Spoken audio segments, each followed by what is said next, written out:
নমস্কার, শুভ সকাল। আশা করি সকলে ভালো আছেন। আজ আমরা গেছিলাম বর্ধমান কাঞ্চননগরে অবস্থিত মা কঙ্কালেশ্বরী কালীবাড়ি ভোগ প্রসাদ গ্রহণের উদ্দেশ্যে। মাত্র 10 টাকার বিনিময়ে মায়ের ভোগ পাওয়ার সুব্যবস্থা রয়েছে এখানে। আমাদের সকাল সকাল কুপন কাটা হয়ে যাওয়ায় 12:30 নাগাদ আমরা রওনা দিই। এরপর দেখো আমরা মায়ের মন্দিরে চলে এসেছি, মায়ের দর্শনও করে নিলাম। মা নাকি খুব জাগ্রত হয়ে স্থানে বিরাজমান। পাশে দেখো মহাদেবও রয়েছে। শুনেছি এখানে থাকা বৃদ্ধাশ্রমের মানুষজনদের আগে খাওয়ানো হয়, তারপর সাধারণ দর্শনার্থীদের বসানো হয়। এরপর আমরা লাইনে দাঁড়িয়ে পড়েছি ভোগ গ্রহণের জন্য। ভোগ গ্রহণের কক্ষটি ছিল অতীব সুন্দর। বসানো, খাওয়ানো, পরিবেশন সবকিছুরই সিস্টেম ছিল অসাধারণ। কিছু মানুষজন একদিকে খাচ্ছেন, অপরদিকে নতুন কিছুজন বসছেন। সব কিছুই মেনটেন করার জন্য কর্মচারীরও নিযুক্ত রয়েছেন, সুষ্ঠুভাবে পরিচালনা করছেন তারা। সপ্তাহের অন্যান্য দিন ভাত ও রবিবার পোলাও কিংবা খিচুড়ি অথবা ফ্রাইড রাইস দেওয়া হয়, যদিও এইসবই শোনা কথা। আমরা রবিবার গেছিলাম, তাই আমাদের দেওয়া হয়েছিল পোলাও। দেখো পোলাও আমাদের চলে এসেছে।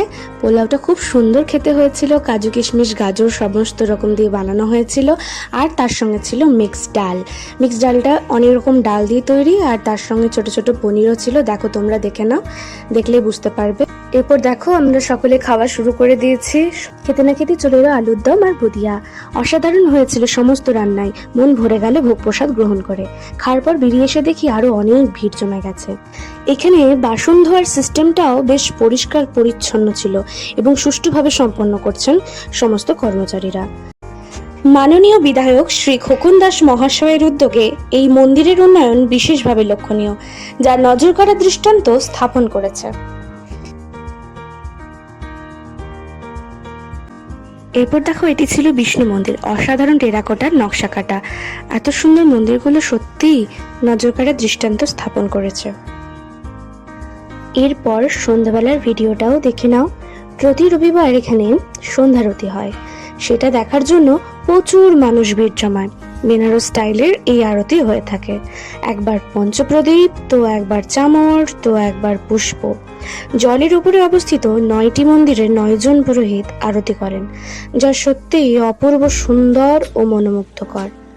পুকুরের ধারে ঠান্ডা বাতাস আর মাছেদের খেলা অসাধারণ দৃশ্যপট রচনা করে। পারলে নিজের চোখে একবার আরতি দেখে আসবেন।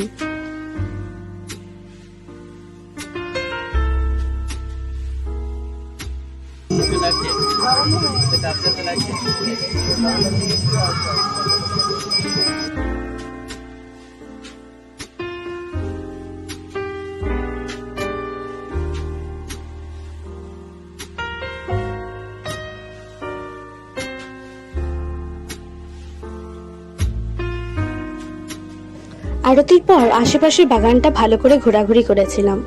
অপূর্ব সুন্দর সুন্দর ফুলগুলি ছিল সব। শেষে মায়ের ভোগ খিচুড়ি প্রসাদ গ্রহণ করে বাড়ি ফিরলাম। অসংখ্য ধন্যবাদ শেষ পর্যন্ত থাকার জন্য। আবারও দেখা হবে নতুন কোনো একটি ব্লগে।